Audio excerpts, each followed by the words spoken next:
रसूल करीम सल्लल्लाहु अलैहि वसल्लम गुजर रहे थे तो एक शख्स ने बकरी के पहलू पर पैर रखा हुआ था और वो छुरी तेज कर रहा था। यानी बकरी को उसने गिराया हुआ है, लिटाया हुआ है और पहलू पर पैर रखा हुआ है और साथ साथ वो छुरी तेज कर रहा है। तो नबी पाक सल्लल्लाहु अलैहि वसल्लम ने क्या खूबसूरत बात इरशाद फरमाई।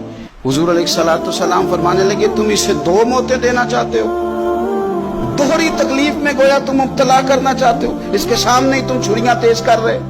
हुजूर फरमाने लगे, दो मौतें देना चाहते हो, चाहिए था कि पहले से ये सारे औजार तुम्हारे तैयार होते तो उस दिन किसी इमरजेंसी का शिकार ना हो। 3 दिन शरीयत ने इसीलिए तो रखे थे, इसलिए तो वक्त रखा था। आप इस तरह का कोई माहौल ना बनाए जिससे जानवर को भी तकलीफ हो, अजियत हो।